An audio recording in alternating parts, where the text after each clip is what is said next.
অনেকক্ষণ যাবৎ মায়ের অনেকগুলো কথা শোনার পর নিজের রুমে ঢুকলাম। একটা লম্বা ঘোমটা দেওয়া মেয়ে আমার বেডের এক কোণায় গুটিসুটি মেরে বসে আছে। মেয়ে ঠিক না, আমার নববিবাহিতা স্ত্রী। আমার প্রচণ্ড গরম লাগছে। সিলিং ফ্যানের বাতাস কোনো কাজে আসছে না। এসিটাও কয়েকদিন যাবৎ নষ্ট হয়েছে, এখনও ঠিক করা হয়নি। এই মেয়েটা যে কিভাবে এত ভারী শাড়ি গহনা পরে বসে আছে আল্লাহই ভালো জানেন। আমি দরজাটা আটকিয়ে কাপড় নিয়ে ওয়াশরুমে চলে গেলাম চেঞ্জ করতে। একেই তো গরম, তার উপরে এই শেরওয়ানি পরে থাকা আর সম্ভব হচ্ছে না। চেঞ্জ করে এসে দেখি বিছানার ওপরে বসে থাকা মেয়েটা নেই। কোথায় গেল? রুম এখনো লক করা। মেয়েটা গেল কোথায়? বারান্দায় গেলাম, সেখানেও নেই। অনেক খোঁজার পর দেখি মেয়েটা খাটের পেছন দিকে খাটের মাঝ বরাবর খাটের সাথে হেলান দিয়ে বসে আছে, হাত পা জড়ো করে। আমার বেডটা আমার রুমের মাঝখানে, দেওয়াল থেকে কিছুটা দূরে সেট করা। অনায়াসেই খাটের পেছন দিয়ে দাঁড়ানো কিংবা বসা যায় গুটিসুটি মেরে। মেয়েটার কাছে যেতেই ও ফুপিয়ে কেঁদে ওঠে। কাঁদো কাঁদো ভাবে কাঁপা কণ্ঠে বলল, আপনি আমার কাছে আসবেন না, আমার ভয় করছে। আমি ভরসা দিয়ে বললাম, ভয় পেও না, আমি তোমাকে কিছু করব না। আসো, ওখান থেকে বেরিয়ে আসো। না, আপনি আমাকে মারবেন, আপনি আসবেন না। আরে মারবো কেন? তুমি তো আমার বিয়ে করা বউ। তোমাকে মারতে যাব কেন? বউ? হ্যাঁ, বউ। বউ দিয়ে কি হয়? ওর কথাটার কি উত্তর দিব ঠিক ভেবে পাচ্ছিলাম না, তাই বললাম, সেটা না হয় পরে বলবো। আগে তুমি বেরিয়ে আসো, চেঞ্জ করে নাও। গরমে ঘেমে একাকার হয়ে আছো, শরীর খারাপ করবে। আসো বলছি। মেয়েটা কিছুক্ষণ কি যেন ভেবে চুপ করে বসে রইল। আমি আবার বললাম, কি হলো, আসো। কি ভাবছো? আমার দিকে এক পলক তাকিয়ে উঠে এলো। উঠে এসেই বিছানায় গিয়ে শুয়ে পড়ল। আমি বললাম, তুমি চেঞ্জ করবে না? আমি তো কাপড় নিয়ে আসিনি। আচ্ছা দাঁড়াও, আমি দিচ্ছি। রাত প্রায় 12টা ছুঁই ছুঁই। সাত পাঁচ ভেবে জ্যোতির কাছে গেলাম, আমার ছোট বোন। নিচে গিয়ে জ্যোতিকে বললাম ওর জন্য একটা জামা দিতে। জ্যোতি বলল, ভাবির কাপড় তো সব আনা হয়েছে ভাইয়া। তুই ওপরে তোদের রুমের পাশে দেখিস একটা লাগেজ আছে, ওটাই ভাবির। ওপরে এসে দেখি আমার রুমের পাশেই লাগেজ আছে। সেটা নিয়ে রুমে ঢুকলাম। রুমের দরজা বন্ধ করে বেডের কাছে গিয়ে দেখি মেয়েটা ঘুমিয়ে পড়েছে। হাত পা ছড়িয়ে ছিটিয়ে ঘুমাচ্ছে মেয়েটা। তাই আর জাগায়নি ওকে। লাগেজটা রেখে রুমের লাইট অফ করে বারান্দায় গিয়ে রকিং চেয়ারে বসলাম কিছুক্ষণ। নানান কথা মাথায় ঘুরপাক খাচ্ছে। মাকে প্রশ্ন করতে ইচ্ছা করছে, কি দরকার ছিল এই ছোট্ট মেয়েটাকে ঘরের বউ করে আনার, যে কিনা বিয়ে কিংবা স্বামীর মানেই বোঝে না। মেয়ে কি আর নেই দুনিয়াতে? মেয়েটার নাম হুমায়রা। হিয়া বলে ডাকে সবাই। জানি না হুমায়রা নামের সংক্ষিপ্তকরণে হিয়া কিভাবে হয়। সে যাকে, মেয়েটার বয়স 12 বছর মাত্র। আর আমি পড়াশুনো শেষ করেই চাকরিতে জয়েন হয়েছি, পাশাপাশি বাবার ব্যবসাও দেখাশুনো করছি। আমার বয়স 27-এ পড়ল। হাতে গুনে 15 বছরের বড় আমি মেয়েটার থেকে। হে আল্লাহ, কেন এমন করলে? এই ছোট্ট মেয়েটাকেই আমার স্ত্রী বানাতে হলো। আমার ভালোবাসায় কোনো খাদ ছিল না, তবু কেন আমি আদিবাকে পেলাম না? আদিবা আমাকে এভাবে ঠকাবে আমি আমি কখনোই ভাবিনি। আদিবা আমাকে হাতে হাত রেখেই কথা দিয়েছিল। ভরসা রাখো সীমান্ত, এই আদিবা কখনো তোমাকে ছেড়ে যাবে না। যা হবে ভালোর জন্যই হবে। আল্লাহ যা করেন ভালোর জন্যই করেন। আল্লাহর উপর ভরসা রাখো। হয়তো তাই, আল্লাহ যা করেন ভালোর জন্যই করেন। আদিবা হয়তো ভুল কিছু বলেনি। হিয়া হয়তো আমার জন্য আশীর্বাদ স্বরূপ। আল্লাহ যা করেন ভালোর জন্যই করেন। হয়তো কোনো ভালো কথা ভেবেই এমন কিছু হয়েছে। এসব বলেই নিজেকে সান্ত্বনা দিচ্ছিলাম আমি। আমি জানি না এখন আমার কি করা উচিত। এই ছোট্ট মেয়েটাকে আমি নিজের স্ত্রী হিসাবেও মেনে নিতে পারছি না, আবার অন্য কিছু ভাবতে পারছি না। ঘড়ির কাঁটা প্রায় 2টো ছুঁই ছুঁই। রাত অনেক হয়েছে, এখন ঘুমানো উচিত। সকালে অফিস আছে, যদিও যাব না, তবুও একটু রিফ্রেশমেন্ট প্রয়োজন। সারাটা দিন অনেক ধকল গেছে, তাই বারান্দা থেকে উঠে রুমে আসলাম। রুমে এসে লাইট জ্বালাতেই দেখি মেয়েটা ঘুমাচ্ছে প্রাণ ভরে। আমি এত ক্লান্তি বোধ করছি। এই ছোট্ট মেয়েটা না জানি কত ক্লান্ত। সারাদিনে বিয়ের ঝামেলা, বাড়ি আসার পর পাড়া প্রতিবেশীদের ওকে দেখা, মিষ্টিমুখ করানো, সারাটা দিন কি ধকল না গেল ওর ওপরে। কি নিষ্পাপ একটা ছোট্ট মেয়ে। এই ক্ষুদ্র দেহে এত ভারী বেনারসি শাড়ি, গহনা এসব পরে মেয়েটাকে কি ক্ষান্ত লাগছে, কতটা ক্লান্তি ওর ভেতরে। যাক, ঘুমাই, কিন্তু ঘুমাবো কোথায়? ইয়ার পাশেই নাকি ফ্লোরে? ওর পাশে ঘুমালে যদি মাঝরাতে উঠে আমাকে পাশে দেখে একটা চিৎকার দিয়ে ওঠে, তখন তো সর্বনাশ হয়ে যাবে। বাড়ি ভর্তি মেহমান, কি ভাববে সবাই? 7-5 না ভেবে ইয়ার পাশেই শুয়ে পড়লাম। প্রতিদিনের নিয়মে ফজরের আজানের শব্দ শুনেই ঘুম ভাঙালো। বাড়ির নিয়ম সেই ছোট থেকেই। ফজরের সময় উঠে নামাজ পড়ে তারপর আবার ঘুমাও। যদিও পড়াশোনার জন্য কয়েক বছর বাড়ির বাইরে ছিলাম, কিন্তু ছোটবেলার সেই অভ্যাসটা রয়ে গেছিল। ঘুম ভাঙতেই বুকের ওপর একটা চাপ অনুভব করলাম। পাশে ল্যাম্প লাইটটা জ্বালিয়ে দেখি হিয়া আমার বুকের ওপর মাথা রেখে ঘুমাচ্ছে। আমায় জড়িয়ে ধরে ওর হাতটা সরাতে নিচ্ছিলাম, তখনই আরও জড়িয়ে ধরল আমায়। আমি ওর মাথায় হাত রেখে ওকে ডাকলাম। বেশ কয়েকবার ডাকার পর লাফিয়ে উঠে বসে কি কি সব আবল তাবল বকতে থাকে। হ্যাঁ বাবা, উঠছি, যাচ্ছি নামাজ পড়তে, উঠছি উঠছি। আমি হাত দিয়ে ঝাঁকি দিতেই বুঝলো ও আর এখন বাবার বাড়িতে নেই।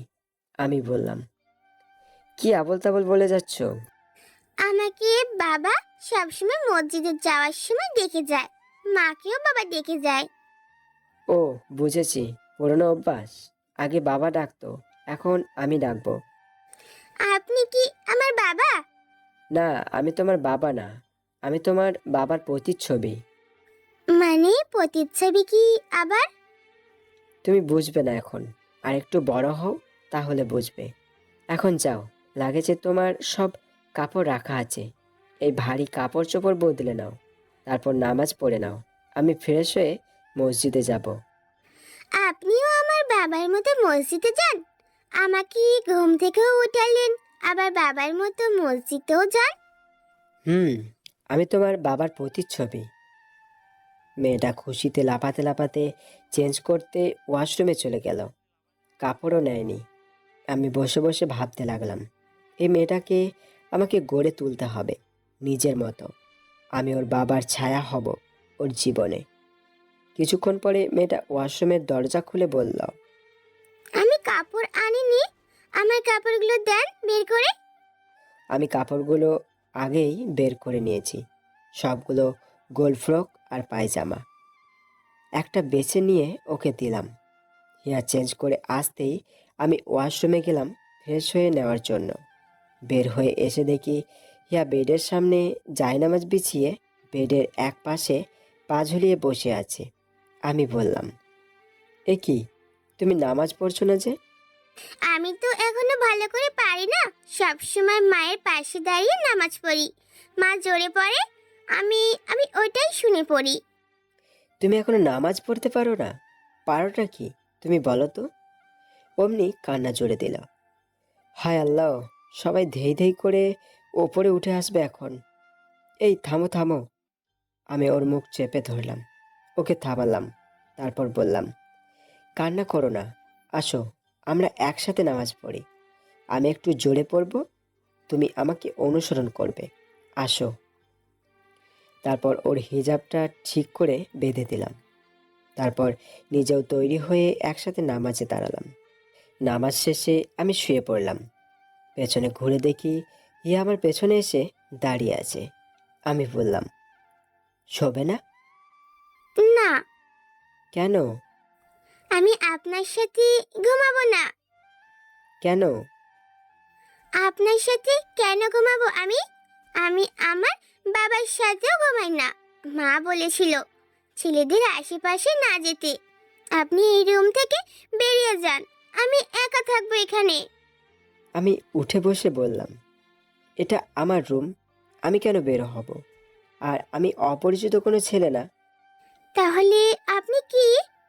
আমি আগে কখনো আপনাকে দেখিনি। আমি আপনাকে চিনি না। আমি তোমার স্বামী। স্বামীরাই মেয়েদের সব হয়। স্বামী কাকে বলে? উফ, কি মুশকিল বিষয়। কি বলবো এই মেয়েটাকে? কি অদ্ভুত সব প্রশ্ন করে বেড়ায়। স্বামী কাকে বলে, এটা কি উত্তর দেব এখন? কি হলো বলেন, স্বামী কি? আচ্ছা, তোমার বাবা আর তোমার মায়ের কি হয়? জামাই হয়। ওর কথাটা শুনে আমি ফিক করে হেসে দিলাম। আমার হাসি দেখে ও আমার দিকে ভুরু কুঁচকে তাকিয়েছিল বেশ কিছুক্ষণ।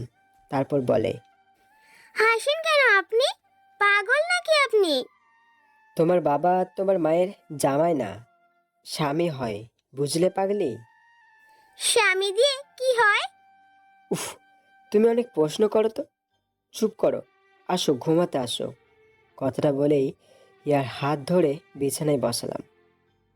তুমি আস্তে আস্তে সব বুঝতে পারবে, এখন ঘুমাও। আপনার সাথে ঘুমোতে হবে? হুম, কারণ আমি তোমার স্বামী। এখন থেকে আমি তোমার সব। আসো ঘুমাও।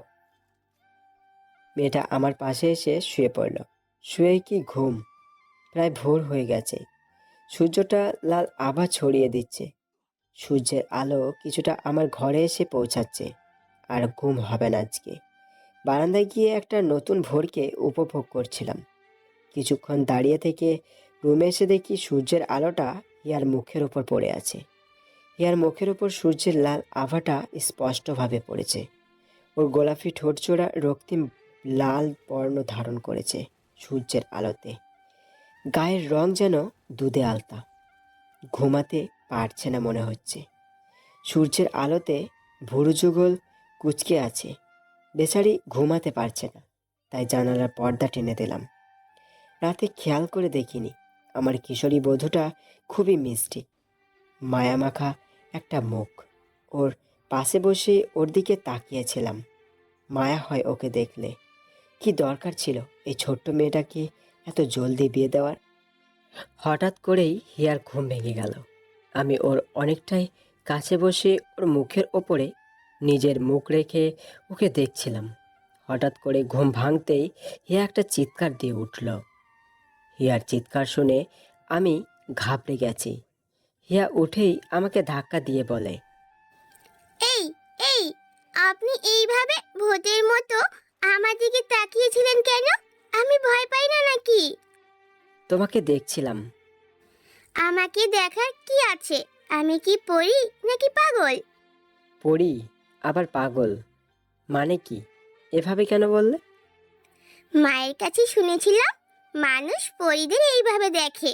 আর আমাদের পাড়ায় দেখতাম একটা পাগলকে এভাবে দেখতো এলাকার সব মানুষেরা। হিয়ার কথা শুনে আমি খিলখিলিয়ে হেসে উঠলাম। আমার হাসি যেন থামছেই না। পড়ি পাগল? কি বলে না কি সব! আপনি কি পাগল নাকি? হাসি থামিয়ে রাগী ভাব নিয়ে বললাম, কি আমায় পাগল মনে হয়? আমি পাগল? হ্যাঁ, আপনি পাগল।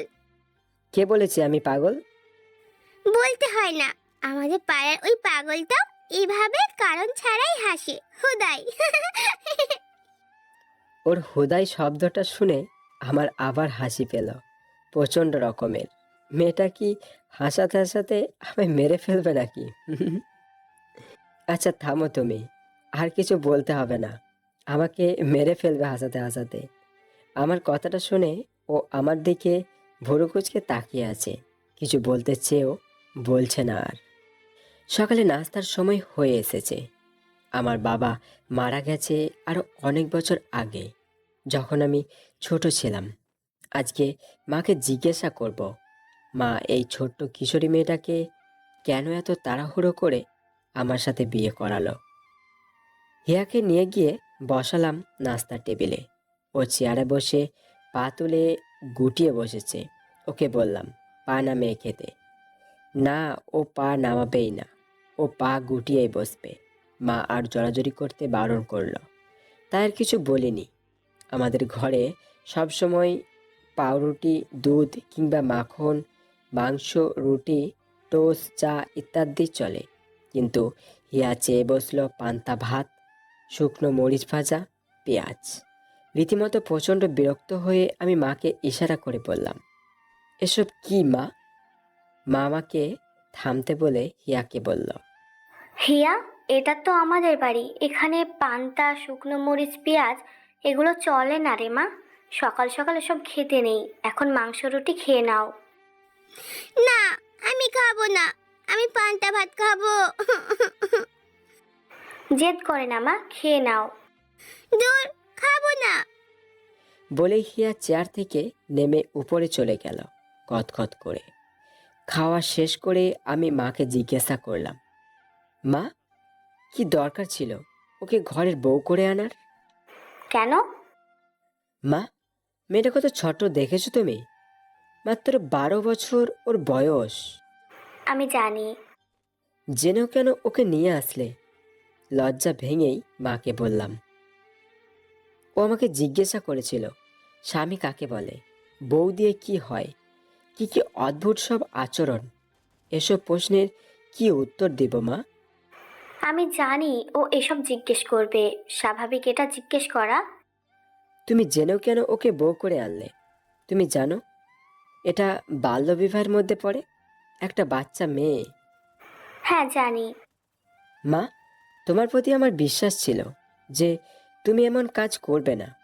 হুট করেই কিশোরগঞ্জ থেকে এসেই সেদিন বললে আমার বিয়ে। আমি জানতেও চাইনি মেয়েটা কে, কেমন, কোথায় থাকে, কি করে। তোমার প্রতি বিশ্বাসটা ছিল বলেই বিয়ের পিড়িতে হিয়াকে দেখে আমি অনেকটাই নির্বাক। কেন এমন করেছিলে মা? তোর সমস্যাটা কোথায় আমি বুঝতে পারছি না। মা, আমার সমস্যাটা বিশেষ কিছু না, তবে একটা বাচ্চা মেয়ে কিভাবে সংসার করবে বলো? ওর সংসার করার দরকার নেই, ও যখন উপযুক্ত হবে তখন নিজে থেকেই সব বুঝবে, সব করবে। একটা কথা জিজ্ঞাসা করব মা? কি কথা? তোমার উদ্দেশ্যটা কি বলো তো? কি বলতে চাইছিস তুই? মা, আমি জানি এসবের পিছনে অবশ্যই কোনো কারণ আছে। জানতে চাস? হুম। তাহলে আমার কথার মাঝখানে কথা বলবি না। আচ্ছা। হিয়ার মা কুসুম আমার ছোটবেলার বান্ধবী ছিল, একসাথেই পড়াশোনা করতাম আমরা কিশোরগঞ্জে। তারপর আমার বিয়ে হয়ে যায়, আমি চট্টগ্রাম এসে পড়ি। মাঝে মাঝে যখন কিশোরগঞ্জ যেতাম তখনই ওর সাথে দেখা হতো। আমি মায়ের কথা অমান্য করেই আমি মাকে জিজ্ঞাসা করেছিলাম, গেলেই দেখা হতো কিভাবে মা? কুসুমের বিয়ে হয়নি তখন? কথার মাঝে কথা বলতে নিষেধ করেছিলাম সীমান্ত। আমি চুপ হয়ে গেলাম। মা আবার বলা শুরু করলো, কুসুমের বিয়ে হয়েছিল, বরং আমার আগেই ওর বিয়ে হয়েছিল। কিন্তু ওর চাচাতো ভাইয়ের সাথে ওর বিয়ে হয়েছিল বলে সব সময় একসাথেই ছিলাম আমরা। গেলেও দেখা হতো, অনেক বছর যাওয়া হয়নি। সেদিন কিশোরগঞ্জ গিয়ে দেখি ওর মা বাবা দুজনেরই খুব অসুখ। মেয়েটা অনেকটাই বোকা, অবুঝ। কুসুমদের অভাব অনটনের সংসারে ও মেয়েটাকে পড়াশোনাও করাতে পারেনি। কুসুমের স্বামী দিন এনে ওদের দিয়ে দিন খেত। কুসুমের মনে হয়তো জানা হয়ে গেছিল ও আর বাঁচবে না, তাই আমাকে বলে গেছে আমি যেন হিয়াকে দেখে রাখি, ওর সুন্দর ভবিষ্যৎ নিশ্চিত করি, যেন তোর সাথে ওর বিয়ে দেই। পরের দিন সন্ধ্যায় কুসুম আর ওর স্বামী দুজনেই মারা যায়। ওদের একসাথে মৃত্যুর রহস্য আমি জানি না, কিন্তু সেদিন কুসুমের কথা রাখতে গিয়েই আমি হিয়াকে আমার ঘরের বউ করার সিদ্ধান্ত নিয়েছি। আমার কাছে আর কোনো পথ ছিল না। বলতে গেলে আমার প্রিয় বান্ধবীর শেষ ইচ্ছে এটা ছিল, তাই আমি বাধ্য হয়েছি। আমাকে ক্ষমা করে দিস বাবা, আমি তোর উপযুক্ত কাউকে তোর জন্য আনতে পারিনি। তোর বাবা মারা যাওয়ার পর থেকে তোকে অনেক কষ্ট করেই আমি মানুষ করেছি। তার রেখে যাওয়ার সম্পদ ছিল বলেই আমার দ্বারা এসব সম্ভব হয়েছে। তোকে দেশের সেরা পাবলিক বিশ্ববিদ্যালয়ে পড়িয়েছি, তোর ভবিষ্যৎ নিশ্চিত করেছি। কিন্তু তোর জীবনসঙ্গী বাছাইয়ের ক্ষেত্রে আমি হেরে গেছি। আমি পারিনি তোর মনের মতো একটা বউ ঘরে আনতে। আমাকে ক্ষমা করে দিস। মায়ের কথাগুলো আমি নির্বাক শ্রোতার মতো শুনছিলাম। কথাগুলো বলতে বলতে মায়ের গালটা ভিজে গেছে। মাকে সান্ত্বনা দিয়ে বললাম, সৃষ্টিকর্তার হয়তো এটাই ইচ্ছে ছিল মা। নিজেকে দোষারোপ করো না। আমি জানি তুমি ভুল কিছু করনি। তুমি নিশ্চিন্তে থাকো মা। আমি কখনো হিয়াকে কষ্ট দিব না। ওকে নিজের সন্তানের মতো গড়ে তুলব। ও তো আমার থেকে গুণে গুণে 15 বছরের ছোট। আমাদের জ্যোতির থেকেও অনেক বেশি ছোট মা। আমি ওকে মায়ের মতোই সম্মান করব, বোনের মতো রক্ষা করব, নিজের সন্তানের মতো গড়ে তুলব। আর আমার সবটুকু ভালোবাসা দিয়ে স্ত্রীর মর্যাদায় পূর্ণতা দেব। আমি জানি তুমি ওকে অনেক ভালোবাসো। আমিও অনেক অনেক ভালোবাসবো মা। আমাকে কথা দে, তুই কখনো ওর চোখে এক ফোঁটা পানির কারণ হবি না। কথা দিচ্ছি মা, আমি কখনো ওকে কষ্ট দেব না। যা, ওর জন্য নাস্তা নিয়ে যা, ওকে নাস্তা খাইয়ে দে গিয়ে। আচ্ছা মা। প্লেটে করে কয়টা রুটি আর এক বাটি মাংস নিয়ে ওপরে গেলাম। রুমে গিয়ে দেখি আমার পুরোটা রুম এলোমেলো করে ফেলেছে। ইস, বস্তি বানিয়ে ফেলেছে একবারে আমার রুমটাকে। কিন্তু নবাবজাদি কোথায়? নাস্তাগুলো টি টেবিলে রেখে বারান্দার দিকে গিয়ে দেখি হিয়া আমার রকিং চেয়ারটার মনের আনন্দে সাথে দোল খাচ্ছে। ওকে নাস্তা খাওয়ার জন্য আসতে বললাম, কিন্তু আসছে না। তাই কোলে করে নিয়ে আসলাম আর বললাম, নাস্তা না শেষ হওয়া পর্যন্ত যেন এক চুলও যেন না নড়ে। যাক, ভদ্রভাবে নাস্তা খেয়ে নিল। হয়তো আমায় ভয় পেয়ে কিছু বলেনি। নাস্তা শেষে ঢোক করে পানি গিলে খেতেই একটা ঢেকুর তুলল। ইস, কি সব আজে বাজে অভ্যাস মেয়েটার। ঢেকুর তুলতেই হাত পা মেলে শুয়ে পড়ল পিছনে। আমি নাস্তার ট্রে টেবিলে রেখে ওর পাশে বসলাম। হিয়ার মাথায় হাত রেখে বললাম, খুব ক্ষুধা পেয়েছিল তাই না? হ্যাঁ, আপনি কিভাবে জানেন? আমি সব জানি। কিভাবে জানেন? আমি যে তোমার বর, তাই সব জানি। বর? আপনি আমার বর? হ্যাঁ, আমি তোমার বর। হিয়া এক লাফ দিয়ে শোয়া থেকে উঠে বসে বলে, জানেন, আমাদের বাড়িতে রহমত চাচার ছেলে মাসুম, ওর সাথে আমি সব সময় বারবার খেলতাম। আপনিও কি আমার সাথে বারবার খেলবেন? এটা আবার কেমন খেলা? ওমা, আপনি জানেন না? এত বড় হয়েও জানেন না? ছি ছি, আপনি কিচ্ছু জানেন না। বর হচ্ছে একজন, বউ হবে আরেকজন। তারপর বউ রান্না করে জামাই এসে সব খেয়ে নেয়। আচ্ছা তাই? বউ কিছু খায় না? না, বউদের নাকি অল্প খেতে হয়। কে বলেছে? মা বলেছিল। তাই? আর কি কি বলেছিল তোমার মা? কত কিছু বলে আমার মা। আমাকে বড় ঘরে বিয়ে দেবে, আমি বউ হব একদিন, আমার কোনো কষ্ট থাকবে না। তোমার মা ঠিক বলে। তুমি তো এখন বউ হয়ে গেছো, তোমার আর কোনো কষ্ট থাকবে না। সত্যি? বউ হলে কি হবে? অনেক কিছু। কি কি? এই যে তুমি রান্না করবে আর আমি এসে সব খেয়ে নিব। আমাকে আবার না খেয়ে থাকতে হবে? ধুর পাগলি, না খেয়ে থাকবে কেন তুমি? আমি তোমাকে খাইয়ে দিব। আমি তো তোমার বর। সত্যি? আমাকে না খেয়ে থাকতে হবে না? একদম না, আমার বউকে আমি নিজে খাইয়ে দিব। ও, এই জন্য এখন আমার জন্য খাবার এনেছেন? হ্যাঁ। আচ্ছা, তুমি ঘরের জিনিসপত্রগুলো এমন এলোমেলো কেন করলে বলো তো? কি করব? আমার ভালো লাগে তাই করেছি। আচ্ছা, সমস্যা নেই। আমি এখন কাজে যাব। তুমি সুন্দরভাবে থেকো, মায়ের কাছে অথবা জ্যোতির কাছে। ঠিক আছে? কাজে যাবেন? হুম। কেন? আজকে কি বার? শুক্রবার।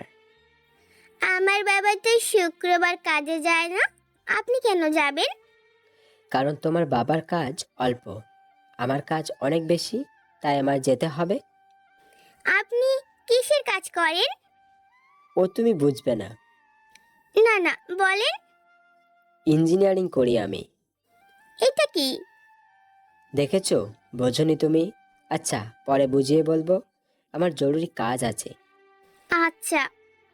আমি রেডি হচ্ছিলাম, তখন হিয়া আমাকে বলে, জানেন, আপনাকে না অনেক সুন্দর লাগে, একদম সিনেমার নায়কদের মতো।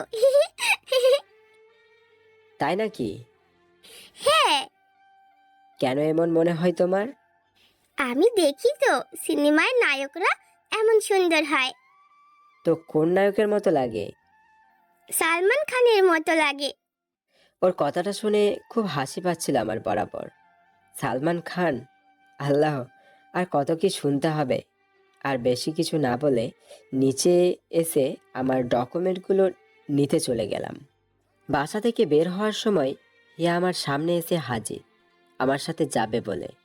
ঠোঁটে লিপস্টিক, গোল্ড ফ্রক, মাঝখানে সিঁথি করে লম্বা ঘন চুলে 2টা বেনি। আমি বললাম, কি ব্যাপার, তুমি এত সেজেগুজে কোথায় যাচ্ছ? কোথায় যাবে তুমি? আপনার সাথে যাব। আমি কাজে যাব। আপনি আমাকে বাড়ি দিয়ে আসবেন। আমি বাবা মায়ের কাছে যাব, বাবা মা অসুস্থ। আমি হিয়ার কথাটা শুনে অনেকটা অবাক হলাম। হিয়া কি তাহলে জানে না ওর বাবা মায়ের মৃত্যুর কথা? আমি মাকে ডাকলাম আর বললাম, মা, হিয়া কি ওর বাবা মায়ের মৃত্যুর কথাটা জানে না? না, ও জানে ওর বাবা মা হাসপাতালে আছে, ওনাদের চিকিৎসা চলছে। ওর থেকে এটা লোকালে কেন মা? ও এখন অনেক ছোট বাবা, এখন এটা জানলে হয়তো ও সহ্য করতে পারবে না। তাই বলে ওকে মিথ্যা বলবে? কিছু করার নেই। হিয়ার জন্য খুব মায়া হচ্ছিল। ওকে নিয়ে তো আর যাওয়া সম্ভব না আমার অফিসে। তাই মা ওকে বুঝিয়ে নিজের রুমে নিয়ে গেল, আর আমি অফিসে চলে গেলাম। আজ আমাদের বিয়ের 15 দিন হয়ে গেছে। শীতকাল আসছে সামনে, হালকা শীতের আভাস পাওয়া যাচ্ছে। হেমন্তের শেষে কি শীতের আগমনের হিমেল হাওয়া বইতে শুরু করেছে। আজ শুক্রবার। আজকে আর আমার কোনো বিশেষ কাজ নেই। যা একটু কাজ ছিল তা সকালে শেষ হয়ে গেছে। বাসায় এসে দেখি হিয়া জ্যোতির সাথে গল্প করছে আর পেয়ারা চিবোচ্ছে। যাক, পরিস্থিতি কিছুটা শান্ত।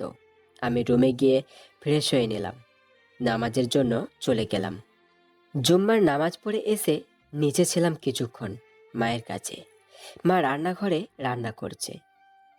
কি রান্না করছো মা? আজকে চিকেন বিরিয়ানি করছি। আর কিছু করছো না? চিকেন বিরিয়ানি কেন? হিয়ার খুব পছন্দ চিকেন বিরিয়ানি। তুমি কিভাবে জানলে? বলছিল আজকে ওর নাকি মুরগি দিয়ে চিকন চিকন লম্বা লম্বা ঘ্রাণওয়ালা চাল দিয়ে হলুদ রঙের বিরিয়ানি ভালো লাগে। কি? মায়ের কথাটা শুনে আমি হেসেই দিলাম। মাও সাথে সাথে মিটমিট করে হাসছে। আমি বললাম, মা, তুমিও না ভালো মজা নিতে পারো। সোজাসুজি বললেই হতো বাসমতি চালের চিকেন বিরিয়ানি, তা না বলে কি সব। আমি কি করব, তোর বই তো এভাবে বললো। তুমি বুঝলে কি করে যে ও চিকেন বিরিয়ানির কথা বলছে? বুঝবো না কেন, আমরা একই গ্রামের মেয়ে, আমি না বুঝলে কে বুঝবে। তা মহারানী আছে কোথায় এখন? রুমে গেছে মনে হয়, এই আধ ঘন্টা আগেই গেল এখান থেকে। আচ্ছা মা, আমি ফ্রেশ হয়ে আসি। নিজের রুমে গিয়ে দেখি হিয়া নেই। একটা নিয়ম হয়ে পড়েছে, বাসায় এসে ওকে না দেখলে ভালোই লাগে না। ওর পাগলামিগুলো আমার মাঝে মাঝে একটু বেশি ন্যাকামো মনে হলেও খুব ভালো লাগে। মাঝে মাঝে বাবা মায়ের কাছে যাওয়ার জন্য মন খারাপ করে বসে থাকলেও আমারই খুব খারাপ লাগে। ওর চাঞ্চল্য স্বভাব আমার খুব প্রিয়। যাক, ফ্রেশ হয়ে আসি। ম্যাডাম মনে হয় জ্যোতির কাছে একটু পরেই এসে হাজির হবে তার চকলেট আর আইসক্রিম নেওয়ার জন্য। সেদিন অফিসে যাওয়ার সময় বাবা মায়ের কাছে যেতে চেয়েছিল, নিয়ে যায়নি বলে খুব রাগ করেছিল আমার ওপরে। 2 দিন কথাই বলেনি। আমাকে দেখলেই ভুরু কুচকাতো আর তারপর মুখ বাঁকিয়ে ভাঙিয়ে দিত। তারপর আমি একদিন কিটকেট আর একটা কোনো আইসক্রিম নিয়ে এনে দিলাম। ব্যাস, এতেই হয়ে গেল খুশিতে আটখানা। আমি ফ্রেশ হয়ে এসেও দেখি হিয়া এখনও আসেনি। নিচে গিয়ে জ্যোতির রুমে গেলাম। জ্যোতি তার কাজ করছে। সারাদিন খালি খুঁটিনাটি ঘর সাজানো, এটা ওটা বানাই। কিরে, হিয়া কোথায়? রান্নাঘরে মায়ের কাছে সেই কখন থেকে তো। মায়ের কাছে তো নেই। আমি নামাজ থেকে এসেই তো গেলাম রান্নাঘরে। তাহলে দেখ কোথাও আছে। জানিস না নাকি? কোথাও দেখিস নি ওকে? উফ ভাইয়া, কাজ করছি, জ্বালাস না তো। যা, তোর বউ কোথায় গেছে তুই খুঁজে দেখ, আমাকে বিরক্ত করিস না। ফাজিল মেয়ে, কি এমন কাজ তোর? কি? আমার কাজকে এভাবে বলছিস কেন? হ্যাঁ, তোর রুমের ওয়ার্ল্ডমেন্টগুলো, ফুলদানিগুলোও না আমি বানিয়ে সাজিয়ে দিয়েছি। হ্যাঁ হ্যাঁ, ওগুলো কিনতে পাওয়া যায়, আর সুন্দর সুন্দর পাওয়া যায়। আচ্ছা, আজকেই সব খুলে ফেলবো, তুই কিনে লাগাবি তোর ঘরে। হ্যাঁ নেব, তাতে কি। দাঁড়া, তোকে বাড়ি থেকে বের করার ব্যবস্থা করছি। সারাদিন যতক্ষণ থাকি খালি আমার সাথে ঝগড়া, তাই না? আর কয়টা দিনই তো আছিস, আরও এগিয়ে আনবো সময়। ভাইয়া, যদি খুব রেগে গিয়েছে, হাতের কাছের বক্সগুলো আমাকে ছুঁড়ে মারতে শুরু করলো। আমিও জানের ভয়ে দৌড়ে পালালাম। অনেকক্ষণ হয়ে গেল, দুপুরে খাওয়ার সময় হয়ে পড়েছে। এখনও ইয়ার কোনো খোঁজ নেই। চারদিক খুঁজতে লাগলাম। ছাদে নেই, উঠানে, আঙিনা, কোথাও নেই। আমাদের এসব জায়গায় যাওয়ার দরকার হয় না খুব একটা। বাড়িটা সম্পূর্ণ শহরের মতোই, সব কিছুর ব্যবস্থা ঘরেই আছে। পাশের বাড়িতেও নেই। কোথায় গেল? অনেক খোঁজার পর পেলাম আমাদের বাড়ির 2টা বাড়ি পেরিয়ে একটা ডোবা আছে। গিয়ে দেখি ওখানে ডোবার ধারে বসে বসে একটা খাতা থেকে পৃষ্ঠা ছিঁড়ছে আর কাগজে নৌকা বানিয়ে বানিয়ে ডোবায় ভাসাচ্ছে। কাছে যেতেই আমার মাথায় আকাশ ভেঙে পড়ল। টানা 5 দিন রাত জেগে আমি প্রজেক্ট বানালাম, ফাইল তৈরি করলাম, আর এই মেয়েটা এগুলো নিয়ে নৌকা বানিয়ে সব ডোবায় ভাসাচ্ছে। প্রচণ্ড রকমের বিরক্ত হলাম আমি। খুব রাগ হচ্ছিল। হিয়ার হাত চেপে ধরে ওকে উঠিয়ে কষিয়ে একটা থাপ্পড় দিলাম। থাপ্পড়টা দিতেই ফাইলের বাকি যা ছিল তা নিয়ে বাড়ি চলে আসলাম। বাড়ি এসেই নিজের রুমে গদগদ করে চলে গেলাম। ফাইলটা বিছানায় ছুঁড়ে মেরে একপাশে মাথায় হাত দিয়ে বসলাম। প্রচণ্ড রাগে পুরো শরীর ঘেমে গেছে অনেকটাই। কপালের দুপাশ থেকে ঘাম বেয়ে পড়ছিল। ফ্যান ছেড়ে বসলাম। আমাকে এভাবে আসতে দেখেই হয়তো মা ওপরে এসেছে। কি রে হিয়া, কোথায়? কি হয়েছে তোর? মা, তোমার এই ছেলের কিশোরী বউ আজকে আমার সর্বনাশ করে দিয়েছে। আমি 5টা দিন আমার ঘুম হারাম করে প্রজেক্ট করেছি, আর তোমার আহ্লাদি বউ আমার সব শেষ করে দিয়েছে। সে নৌকা বানিয়ে আমার সব কষ্টকে ডোবার জলে ভাসিয়ে দিয়েছে। বাচ্চা মেয়ে বুঝেনি, কোথায় এখনো? ওখানেই আছে। সাথে নিয়ে আসিসনি ওকে?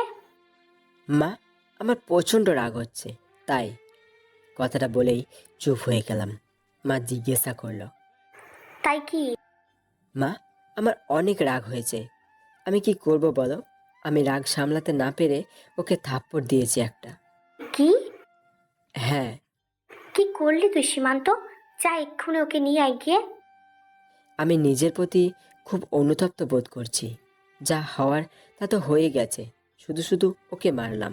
ওর ওপরে এভাবে রাগ দেখিয়ে গায়ে হাত তোলা উচিত হয়নি। নিজের অজান্তেই দৌড়ে গেলাম ডোবার ধারে। ডোবার ধারে গিয়ে দেখি হিয়া সেখানে পড়ে আছে। আমি ওর কাছে দৌড়ে গেলাম। ওর মুখ নেড়ে দেখি ও অজ্ঞান হয়ে পড়ে আছে। ওর ডান গালে আমার হাতের 5টা আঙুলের ছাপ পড়ে গেছে। ইস, কি করলাম আমি এটা! রোদে ওর চোখ মুখ লাল হয়ে আছে। কি করব বুঝে উঠতে পারছিলাম না। ওকে কোলে করে বাড়ির দিকে গেলাম। বাড়িতে এসে হিয়াকে বিছানায় শোয়ালাম। খুব আর্জেন্ট ডাক্তারকে কল দিলাম। মা আমাকে বকাবকি করে যাচ্ছে, আর হিয়ার হাত পা মুছে তেল মালিশ করে দিচ্ছে। নিজেকে খুব বড় অপরাধী মনে হচ্ছে সেই সময়টায়। ডাক্তার এসে ওকে ইঞ্জেকশন দিল, আর পর্যাপ্ত ওষুধ লিখে দিল। ওর শরীর অনেক দুর্বল, ওর দিকে ভালোভাবে খেয়াল রাখতে বলেছেন। ওর গালের দাগটা দেখে ডক্টর বলেছেন। ওর গায়ে হাত তুলেছে কে? আমি নির্দ্বিধায় বলে দিলাম, আমি। ওর বয়স এখনো অনেক কম, তাছাড়াও মুখে মারতে নেই। শুনো নাই, দেহের অন্যান্য সব জায়গাগুলো থেকে মুখের ত্বক অনেক পাতলা, আবরণের হয়, সামান্য আঘাতে ফেটে যায়। খেয়াল রাখবেন নেক্সট টাইম। ও কোনো অন্যায় করলে বুঝিয়ে বলবেন। জি ডক্টর বাবু, খেয়াল রাখবো। কে হয় উনি আপনার? একটু সংকোচ বোধ হচ্ছিল, তবু বললাম, আমার স্ত্রী। ডক্টর কিছুক্ষণ নির্বাক ঠায় দাঁড়িয়েছিল আমার দিকে তাকিয়ে। আমিও নিজের ভেতরে খুব লজ্জা ও অনুতপ্ত বোধ করছিলাম। তখন ডক্টর বলল, খুবই দুঃখজনক সীমান্ত, তোমার মতো ছেলের থেকে এটা আশা করা যায় না। তুমি একবারও তোমার আর মেয়েটার বয়সের ডিফারেন্স দেখছো? আসলে ওর কোনো দোষ নেই, বিয়েটা আমিই করিয়েছি। আর ওকে আগে থেকে দেখাও নি হ্যাঁকে। আসলে কিছু কারণ ছিল, তাই এমন করতে হয়েছে। ডাক্তার আর বেশি কিছু বললেন না, তাকে এগিয়ে দিতে বললেন। আমি ওনার পেছন পেছন গেলাম। তিনি বললেন, ওর ঔষধের দিকে খেয়াল রাখবে। আর একটা কথা বলতে চাচ্ছি। জি বলুন। একটা বিষয় খেয়াল রাখবে, ওর 18 বছর পূর্বে বাচ্চা নেওয়ার কথা চিন্তা করো না। তুমি শিক্ষিত ছেলে, আশা করি বুঝতে পেরেছো কি বলতে চেয়েছি। জি, আমি খেয়াল রাখবো। আচ্ছা, আমি আসি। ডাক্তারকে বিদায় দিয়ে ওপরে গেলাম। হিয়ার তখনও জ্ঞান ফেরেনি ভালোভাবে। মা জ্যোতিকে বলল খাবার বাড়তে, আর আমাকেও বলল খেয়ে নিতে। হিয়ার জ্ঞান না ফেরা পর্যন্ত আমি কিছু খেতে পারবো না, তাই না বলে দিলাম। মাও কিছু খায়নি, জোর করেই মাকে খেতে বললাম। তিনি চলে গেলেন নিচে। প্রায় বিকেল গড়িয়ে এসেছে, হিয়ার জ্ঞান ফিরেছে। আমার একটা থাপ্পড়ে ওর এই অবস্থা হয়ে গেল। পুরো শরীরের জোর দিয়েই ওকে থাপ্পড়টা দিয়েছিলাম। পুরুষ মানুষের থাপ্পড় এই ছোট্ট শরীরে খুব বেশি জোরেই লেগেছে। নিজেকে খুব বড় অপরাধী মনে হচ্ছে আমার বারবার। হিয়ার জ্ঞান ফিরতেই ও আমাকে দেখে শোয়া থেকে উঠে বসে।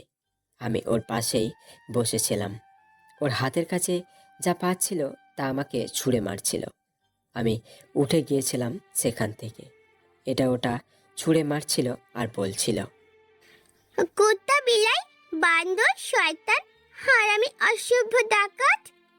মা এসে ওকে থামালো আর বলল, ছি মা, ও তোমার স্বামী, স্বামীর গায়ে হাত তুলতে নেই। এই লোকটা আমাকে মেরেছে, তাই আমি ওখানে ঝিম ধরে পড়ে গেছিলাম। উনি ভালো না। তুমি ওর ফাইল নিয়ে কেন খেলছিলে? আমি কি জানি ওটা কিসের। অনেক বুঝিয়ে সুঝিয়ে মা ওকে সামলালো। তারপর বিরিয়ানি এনে নিজ হাতে ওকে খাইয়ে দিল। আজকে মা আমাকে তার মাথায় হাত রাখিয়ে কথা নেওয়ালো, আমি যেন আর কখনো ইয়াকে কোনোভাবেই কষ্ট না দিই। আমার বিয়ের বেশ কয়েকটা মাস কেটে গেল এই কিশোরী বউটাকে নিয়ে। এখন প্রচণ্ড শীত পড়েছে, আশেপাশে কুয়াশায় ঘেরা থাকে বেশিরভাগ সময়, সকাল সন্ধ্যা আর সারা রাত। আমার পিচ্চি বউটা মাঝে মাঝে বায়না ধরে শিশির ভেজা ঘাসে খালি পায়ে হাঁটার জন্য। আমিও না বলি না। ওর ছোট ছোট পাগলামিগুলো আমার ভীষণ ভালো লাগে। একদিন সকালে হাঁটতে বের হচ্ছিলাম। ফজরের পরেই সবসময় হাঁটতে বের হয়। অনেকটাই পথ দুজনে একসাথে পাড়ি দিই। হাঁটতে হাঁটতে আজকে অনেকটাই পথ পেরিয়ে এসেছি। আমার কিশোরী বধূটা একটা গোল ফ্রক পায়জামা আর ভারী একটা সোয়েটার পরেছিল, আর আমি একটা পাঞ্জাবি পায়জামা আর ভারী একটা জ্যাকেট। হঠাৎ করেই ওর একটা খেজুর গাছের হাড়ির দিকে নজর পড়ল। হিয়া আমাকে সেদিনের পর থেকে দস্যি ছেলে বলে ডাকে। হাড়িটা দেখার পর আমাকে বলল, এই দোষী ছেলে, দেখো, খেজুর রসের হাড়ি। হ্যাঁ, তাতে কি হয়েছে? আমি খাবো। এখান থেকে কিভাবে খাবে? হাড়ি ভেঙে। এই, এসব করতে নেই, একদম না। বাড়ির মালিক দেখলে লাঠি পেটা দেবে। আপনি একটা গাধা, দেখবে কিভাবে? দেখেন না সব দিকে কুয়াশা। আরে বাবা, কুয়াশা কমে গেছে। দূর। হিয়া একটা ইটের টুকরো এনে ঢিল মারল হাঁড়িতে। টুং করে হাঁড়িটা ভেঙে গেল। সাথে সাথে পানির টোপের মতো খেজুরের রস পড়তে লাগলো। হিয়া নিচে দাঁড়িয়ে হাঁ করে তা গড়গড় করে গিলছিল। ওর মুখের চারপাশে গলা সব ভিজে গেছে। আমি অবাক হয়ে হাঁ করে দেখছিলাম ওকে। হঠাৎ করে কিসের যেন একটা শব্দ পেলাম আমি। হিয়াকে বললাম, হিয়া, কেউ আসছে মনে হয়, চলো চলে যাই। ও ওর খাওয়া নিয়েই ব্যস্ত। খাওয়ার মধ্যেই মাথা নাড়িয়ে নাসূচক উত্তর দিল। এদিকে কেউ একজন টর্চ লাইটের আলো ছুড়ছিল আমাদের দিকে। হিয়া খাওয়া ছেড়ে দিল একটা দৌড়। ওকে অনুসরণ করে আমিও ওর হাত ধরে ওর সাথে দৌড় দিলাম। বাহ, আমি নিরপরাধ হয়েও ওর জন্য দৌড়াচ্ছি। আল্লাহ, আমার আর কি কি পোয়াতে হবে কে জানে। দৌড়াতে দৌড়াতে আমার বুকে ব্যথা উঠে গেছে, তাই এক পর্যায়ে থেমে গেলাম। হিয়া বলল, কি হয়েছে, দাঁড়ালেন কেন? হ্যাঁ, আর পাচ্ছি না দৌড়াতে। আপনি অনেক অলস, তাই পারেন না। আমি এখনো দৌড়াতে পারছি। হুদাই ঢং। আচ্ছা, এই হুদাই মানে কি? হুদাই মানে হুদাই। চলো বাসায় চলো, এবার হেঁটে যাই। আরে, লোকটা এসে পড়বে তো। না, অনেকটা পথ পেরিয়ে এসেছি আমরা, আর আসবে না। সত্যি তো? সত্যি। আচ্ছা চলেন। হিয়াকে নিয়ে ঘরে আসলাম। ফ্রেশ হয়ে কিছুক্ষণ শুয়ে রেস্ট নিলাম। আর কিছুক্ষণ পরে এসে হিয়া আমার কাঁধ ঝাঁকিয়ে বলল, আমার পেটে ব্যথা করছে। আমি আড়মোড়া দিয়ে চোখ খুলে বললাম, কি বললে? আমার পেটে ব্যথা করছে। হ্যাঁ বুঝেছি, ভালো হয়েছে, আরো খাও মানুষের কাছে খেজুরের রস চুরি করে। হিয়া চুপ করে মাথা নিচু করে দাঁড়িয়ে আছে। কি, এখন কথা নেই কেন? ওটার জন্য না। তাহলে কিসের জন্য? এখন তো কথা ঘোরাবেই তুমি। জানি না আমি কিসের গঞ্জে অনেক খেয়েছি এমন, কিন্তু কখনো সমস্যা হয়নি। তাহলে কি? জানি না, আগে মাঝে মাঝে এমন হতো। মা আমার খেয়াল রাখতেন। আমি মায়ের কাছে যাব। মা তো অসুস্থ, মা সুস্থ হলে তোমায় নিয়ে যাব। কবে? খুব তাড়াতাড়ি। আচ্ছা। রেডি হও, ডাক্তারের কাছে নিয়ে যাব একটু পরে। মাকে বললাম হিয়ার পেটের ব্যথার কারণ, ডাক্তারের কাছে যাব। হিয়াকে নিয়ে ডাক্তারের কাছে আসলাম। হিয়ার মেডিকেল টেস্ট করালাম, আগামীকাল রিপোর্ট দিবে। পরের দিন হিয়ার মেডিকেল রিপোর্ট আনতে গেলাম। ডক্টর বলল ওর দিকে খেয়াল রাখার জন্য, পুষ্টিকর খাবার খাওয়ানোর জন্য। ওর শরীর খুব দুর্বল, আর ওর প্রথমবার পিরিয়ড শুরু হয়েছে, তাই পেট ব্যথা করছে। আমিষ পরিমাণ মতো খাওয়ানোর জন্য নির্দেশ দিলেন ডাক্তার। বাসায় এসে মাকে বললাম হিয়ার দিকে খেয়াল রাখার জন্য এসব বিষয়ে। একদিন রাতে আমি বসে কম্পিউটারে কাজ করছিলাম। বাইরে প্রচণ্ড শীত, জ্যাকেট গায়ে দিয়ে ঘরে বসে কাজ করছিলাম। বাইরে থেকে ঠান্ডা হাওয়া জানালার পর্দা ঠেলে ভেতরে আসছে। জানালাগুলো বন্ধ করার জন্য উঠলাম। হিয়া গুটিচুটি মেরে শুয়ে আছে, কম্বলটা শরীরের অর্ধেক ঢেকে আছে। কাছে গিয়ে ওর গায়ের কম্বলটা ঠিক করে দিলাম। পাগলিটা সারাদিন ধেই ধেই করে হেসে খেলে নেচে বেড়ায়, আবল তাবল প্রশ্ন ছুড়ে দেয়। উত্তর দিতে না পারলে কিছু একটা বলে কথা ঘুরিয়ে নিই। কি করব, ওর প্রশ্নের উত্তর তো আমার জানা থাকে না। শীতের শেষে বসন্ত, গাছে পাকা বড় হয়েছে অনেক। একদিন দুপুরবেলা বাড়ি ফেরার সময় দেখি পাশের বাড়ির বাগানে বড়ই গাছের পাতার ফাঁকে কেউ একজন মচমচ করছে। একটু কাছে যেতে দেখি হিয়া গাছের মোটা একটা ডালে পা ঝুলিয়ে বসে গাছ থেকে বড়ই পেড়ে খাচ্ছে, সাথে লবণ মরিচ বানিয়ে এনেছিল কাগজে করে। আহ, কি আনন্দে বসে খাচ্ছিল। বাগানে ঢুকে গাছের নিচে গেলাম আর বললাম, এই, এক্ষুনি নিচে নেমে আসো। দুপুরবেলায় গাছের আগায় উঠে বসেছ, ভূতে ধরবে তোমায়। ও বড় চিবোতে চিবোতে বলল, আমায় ভূতে টুতে ধরে না, ধরলে আপনাকে ধরবে। আরে ভূতে ধরবে কি ধরবে না সেটা বিষয় না। রহমত চাচা দেখলে তোমার ঠ্যাং ভেঙে দিবে। নিচে নেমে আসো প্লিজ। না, আমি নামবো না, কেউ আসবে না এখন। দাঁড়াও, আমি ডেকে দিচ্ছি রহমত চাচাকে। এই, না না না না, এসে তো সত্যি সত্যি আমাকে মারবে তাহলে। এই না বললে ভয় পাও না, আসলে আসুক। আপনি ডাকবেন কেন? তাহলে নেমে আসো। তারপর হিয়া নেমে আসলো। ওকে নিয়ে একসাথে বাড়ি ফিরলাম। আর এদিকে জ্যোতির বিয়ে হয়েছে গতকাল, আমার সারাক্ষণের ঝগড়ার সঙ্গী। সেদিনেও কত কত ঝগড়া করলাম, ওকে খেপালাম। খুব মনে পড়ছে। জ্যোতির বিয়েতে হিয়া অনেক মজা করেছে, খুব বেশি উপভোগ করেছে ওর বিয়েটা। কিন্তু ও যাওয়ার পর একটু মনমরা হয়ে পড়েছিল। জ্যোতির বিয়ের পর হিয়া অনেকটাই একা হয়ে পড়েছে। এখন সারাদিন হয়তো মায়ের সাথে সময় কাটায়, নয়তো এখানে ওখানে ঘুরে বেড়ায়। আর আমি যতক্ষণ থাকি ততক্ষণ আমাকে নানান ধরনের আবোল তাবোল প্রশ্ন করে। কয়েক মাস পর মুষলধারে বৃষ্টি হচ্ছে বাইরে। আজকে মা বিরিয়ানি রান্না করেছে। বৃষ্টির দিনে বিরিয়ানি খাওয়ার মজাই আলাদা, সাথে ইলিশের কড়া ভাজা। হিয়াকে নিয়ে নিচে গিয়ে খেতে বসলাম। পাগলিটা এখনো চেয়ারে পা গুটিয়ে বসে।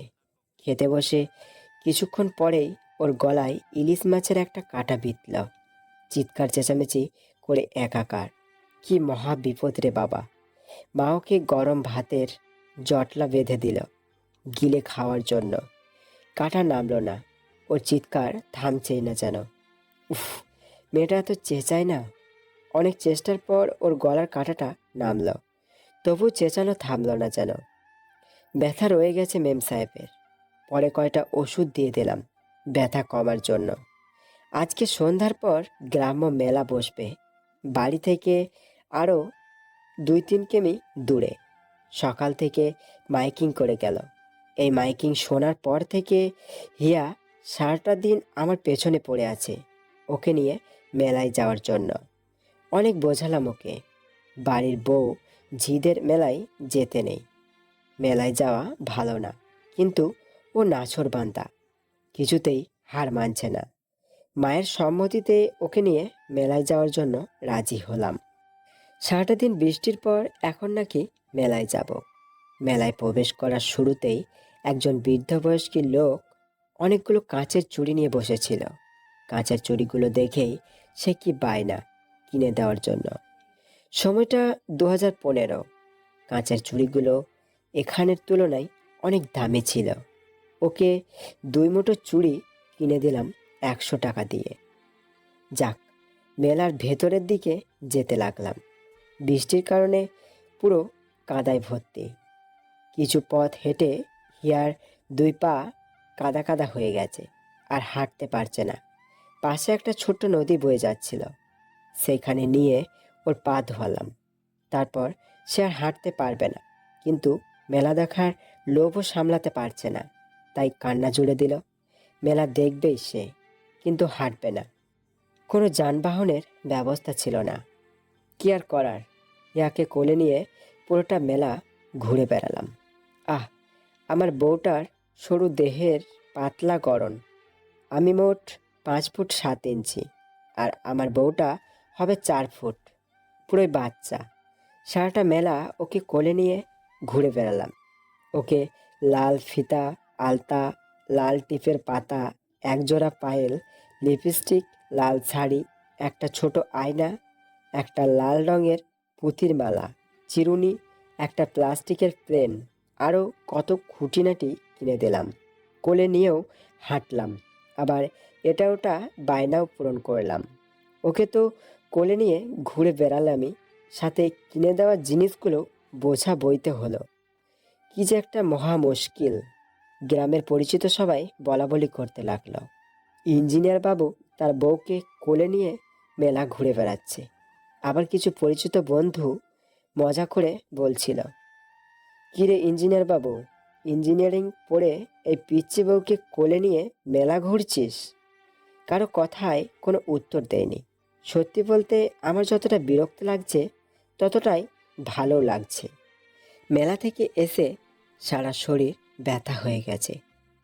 কাঁধ, হাতের মাসল, পা সব ব্যথা হয়ে গিয়েছে। পরের দিন বিকালে ব্যথায় কাতরাচ্ছিলাম শুয়ে শুয়ে। কিছুক্ষণ পরে শুনতে পেলাম হিয়া গুনগুন করে গাইছে, লাল ঝটি কাকাতুয়া ধরেছে যে বাহানা, চাই তার লাল ফিতে চিরুনি আর আয়না। আমি অপর দিকে কাত হয়ে শুয়েছিলাম। রাগে তাকাচ্ছিলাম না ওর দিকে। ইস, আমি ব্যথায় কাতরাচ্ছি আর তিনি মনের আবেশে গান গাইছেন। কিছুক্ষণ পর করে গুনগুন করছিল আর চুড়ি বাজাচ্ছিল ঝুনঝুন করে। আমি পেছন ঘুরে দেখি হিয়া মেলা থেকে কেনা লাল শাড়িটা পরেছে, হাতে লাল রেশমি চুড়ি, পায়ে আলতা, কানে দুল, চুলে লাল ফিতা, ঠোঁটে লাল লিপস্টিক, গলায় পুঁতির মালা আর একটা লাল টিপ পরেছে। ওর শাড়ি পরা দেখে আমি হাসতে হাসতে লুটিয়ে পড়ি। হিয়া গুনগুন বন্ধ করে ভুরু কোচকে আমার দিকে তাকায় আর বলল, পাগলের মতো হাসছেন কেন? তুমি শাড়ি পরতে পারো না? এই যে পরেছি। এটা কোনো শাড়ি পরা হলো? এদিকে আসো, আমি পরিয়ে দিচ্ছি। ছি, আপনার লজ্জা নাই? আমাকে আপনি কেন শাড়ি পরাবেন? মনে মনে বলতে লাগলাম, এই মেয়েটা আমার সাথে একই ঘরে ঘুমায়, আমার কাছে সব কথা বলে আর আমার সামনে চেঞ্জ করে, আবার আমি শাড়ি পরিয়ে দিব বললে দোষের হয়ে যায়। আমি বললাম, আমি তো তোমার বর, আমি তো তোমায় পরিয়ে দিব, আমি তো তোমার সব, আমার কাছে আবার লজ্জা কিসের? বর হলে সব করতে পারে? পারে। তারপর ইয়া আমার সামনে এসে দাঁড়ালো। আমি ওকে শাড়ি পরিয়ে দিলাম, মাথায় ঘোমটা দিয়ে দিলাম, চুলগুলো গুছিয়ে আঁচড়ে দিলাম, দুই পাশে দুইটা বেনি পাকিয়ে লাল ফিতা দিয়ে বেঁধে দিলাম। আলতাগুলো এবড়ো খেবড়ো করে লাগিয়েছে, সেগুলোর ওপরে আবার নতুন করে সুন্দর করে আলতা লাগিয়ে দিলাম। ঠোঁটের লিপস্টিকের চারপাশ ভালো করে মুছে ঠিক করে লাগিয়ে দিলাম। চিপটা বাঁকা করে পড়েছিল, সেটা সোজা করে দিলাম। হাতের চুড়িগুলো গুছিয়ে সমান ভাগ করে দুই হাতে পরিয়ে দিলাম। তারপর পায়েলগুলো নিয়ে পরিয়ে দিলাম। হিয়াকে গুছিয়ে আমি নিজেই ওকে দেখে হতবাক হয়ে গিয়েছিলাম বেশ কিছুক্ষণের জন্য। আমার কিশোরী বধূটাকে গ্রাম্য সাজে অপূর্ব লাগছিল। ওকে বললাম, দেখো আয়নায় গিয়ে। হিয়া আয়নার সামনে দাঁড়িয়ে নিজেকে এদিক সেদিক ফিরে বেশ কয়েকবার দেখল। তারপর নাচতে নাচতে আমার কাছে এসে বলল, চলেন না ফটো তুলতে যাই? কি? ফটো তুলবো, ছবি ছবি। চলেন না যাই। আমার ক্যামেরা আছে, আমি তুলে দিব। আপনি সুন্দর করে তুলতে পারবেন না। আসেন না আমরা স্টুডিওতে যাই। আমাদের ফার্ম হাউস আছে, চলো ওখানে গিয়ে তোমার ছবি তুলে দেব। আমার ডিএসএলআর ক্যামেরা আছে। কি? ডিএসএলআর কি? তুমি চিনবে না, ওটা দিয়ে খুব সুন্দর ছবি আসে, চলো। হিয়াকে নিয়ে আমাদের ফার্ম হাউসে গেলাম গাড়ি করে। ওর অনেকগুলো ছবি তুললাম। ওর তো খুশির সীমা নেই। আমার কতকগুলো তারিফ যে করলো তা বলা বাহুল্য। রাতে হিয়া ঘুমিয়ে পড়েছে। আমি ওর তোলা ছবিগুলো ক্যামেরা থেকে ল্যাপটপে ট্রান্সফার করলাম। ওর পাশে বসেই কম্বল মুড়িয়ে ল্যাপটপে কাজ করছিলাম। কাজ বলতে ওর ছবিগুলো উল্টিয়ে পাল্টিয়ে দেখছিলাম। আমার গ্রাম্য কিশোরী বধূ, আমার ভালো থাকার একমাত্র কারণ, আমার শত মন খারাপের মাঝেও ভালো থাকার ওষুধ। কিছুক্ষণ হিয়ার ছবিগুলো দেখার পর ল্যাপটপ বন্ধ করে পাশের টেবিলে রাখলাম। ওর পাশে বসে ওর মাথায় হাত বুলিয়ে দিলাম। কি নিষ্পাপ মুখ, কি মায়াবী। বেশ কিছুক্ষণ ওর চুলে বিলি কাটলাম আমার হাত দিয়ে। বাইরে থেকে ঠান্ডা হাওয়া আসছে, বৃষ্টির আবহাওয়াকে শীতল করে তুলেছে। ঠান্ডা হাওয়া বয়ে চলেছে জানালার ফাঁক দিয়ে। হিয়া শীতে কুঁকড়ে আছে। ওর গায়ে কাঁথা মুড়িয়ে দিয়ে ওকে বুকে জড়িয়ে নিয়েই শুয়ে পড়লাম। হিয়া এখন সবসময় আমার বুকে মাথা রেখে ঘুমায়। প্রতি মুহূর্ত ওকে ছাড়া আমার খুব একা একা লাগে। ও আমার অভ্যাস হয়ে পড়েছে। বেশ কয়েক মাস পর ইদানিং মায়ের শরীরটা বেশ ভালো যাচ্ছে না। বড় ডাক্তার দেখালাম, তারা কোনো রোগ শনাক্ত করতে পারছে না সঠিকভাবে। মায়ের শরীরের এই অবস্থার কারণে হিয়া অনেকটা শান্ত হয়ে পড়েছে। ডাক্তাররা বেশি ভরসা দিচ্ছে না। মায়ের অসুস্থতা এতটাই প্রকট হয়ে গিয়েছে যে তা মৃত্যু পর্যায়ে গিয়ে দাঁড়িয়েছে। আজকে সকালে মা মারা গিয়েছে। মায়ের এভাবে অকাল মৃত্যু আমরা কেউই মেনে নিতে পারিনি। মায়ের মৃত্যুর পর আমাদের বাড়িটা অনেকটাই থমকে গেছে। মায়ের মৃত্যুটা সবাই ভুলে গিয়ে স্বাভাবিক হতে পারলেও হিয়া পারেনি। মায়ের মৃত্যুতে সবাই স্বাভাবিক হতে পারলেও হিয়া স্বাভাবিক হতে পারেনি। মায়ের মৃত্যুটা হিয়াকে সম্পূর্ণভাবে ভেঙে দেয়। মায়ের মৃত্যুর পর বেশ কয়েকদিন হিয়া খাওয়া দাওয়া ছেড়ে দিয়েছিল। বাসায় কাজের লোক রেখেছি রান্না বান্না করার জন্য, কারণ হিয়া রান্না বাড়া এখনো পারে না। আগে তো মা করতো রান্না বাড়া, কারণ আমাদের ঘরে অন্যের হাতের রান্না চলে না। লোক রেখে শুধু বাড়ির অন্যান্য কাজগুলো করানো হতো। রান্না বাড়াটা মাই দেখতো। এখন তো আর মা নেই, আর হিয়াও পারে না, তাই বাধ্য হয়ে লোক রাখতে হলো। মায়ের মৃত্যুটা শুধু মৃত্যুই নয়, আমাদের পুরো বাড়িটাকেও মৃত্যুপুরীতে পরিণত হয়েছে মায়ের মৃত্যুর পরে। কারণ মায়ের মৃত্যুর পর হিয়া অনেকটাই চুপসে গেছে। আগের মতো চাঞ্চল্য ভাব ওর মধ্যে নেই। আগের মতো হেসে খেলে সারা বাড়ি ঘুরে বেড়ায় না। বাইরে থেকে দৌড়ে এসে মায়ের আঁচলে মুখ গোজে না। আমি সেই চঞ্চল প্রাণবন্ধ হিয়াকে খুব বেশি মিস করি। আমি চাই আমার সেই হিয়াকে, যে সারাক্ষণ আমাকে দোষী ছেলে বলে ডাকে, যে আমার সাথে দুষ্টুমিতে মেতে থাকে। কয়েক বছর পর আমার হিয়া আজও সেই আগের মতোই নিশ্চুপ হয়ে আছে। মায়ের মৃত্যুটা ওকে এতটাই ভেঙে দিয়েছে যে সে তার ছেলেবেলা, তার বাচ্চামি, তার নানান ধরনের অদ্ভুত প্রশ্ন ভুলে গিয়েছে। হিয়া সত্যি অনেকটাই পরিবর্তন হয়ে গিয়েছে। আগের মতো পাশের বাড়ির মানুষের বড়ই গাছে উঠে লবণ মরিচ বানিয়ে বড়ই চুরি করে খায় না। আমি বললেও আমাকে বাধা দেয়, বলে রহিম চাচা বকবে। হিয়া আগের মতো ভোরে ফজরের পর শীতের সকালে গায়ে সোয়েটার কিংবা চাদর মুড়িয়ে আমার সাথে হাঁটতে বের হয় ঠিকই, কিন্তু কখনো অনেকটা পথ পাড়ি দেওয়ার পর কারোর খেজুর গাছের হাড়ি দেখে বলে না, ওই দস্যি ছেলে, চলো না খেজুরের রস খাই। কিভাবে আবার হাড়ি ভেঙে। এখন আমি বললেও আমাকে বাধা দেয়, বলে বাড়ির মালিকটা লাঠি নিয়ে আসবে, কিন্তু চলো চলে যাই। হিয়া এখন আর আগের মতো আমার রাত জেগে তৈরি করা প্রজেক্ট কিংবা ফাইল দিয়ে নৌকা বানিয়ে ডোবার জলে ভাসায় না, কিংবা প্লেন বানিয়ে খেলে না। বরং আমার সামান্য প্রয়োজনীয় অপ্রয়োজনীয় জিনিসগুলো খুব যত্ন করে গুছিয়ে রাখে। হিয়া আর আগের মতো মেলায় যাওয়ার বায়না ধরে না, নানান ধরনের জিনিসপত্র কিনে দেওয়ার বায়না করে না। উল্টো আমি বললে বলে বউদের মেলায় যেতে নেই, লোকে মন্দ বলে। আমার বউটা আর আগের মতো লাল শাড়ি, লাল টিপ, লাল ফিতে দিয়ে চুল বেঁধে কিংবা রেশমি চুড়ি পরে আলতা রাঙা পায়ে নূপুর পরে আমার সামনে এসে বায়না ধরে না তাকে ফটো তুলে দেওয়ার। আমার পিচ্চি কিশোরী বউটা খুব যত্ন করেই এখন তার সংসারে সব কাজ গুছিয়ে রাখে। খুব যত্ন করে আমার জন্য রান্না বান্না করে, সব কাজ একাই করে। পুরো বাড়িকে ঠিক আমার মায়ের মতোই নিজের করে নিয়েছে।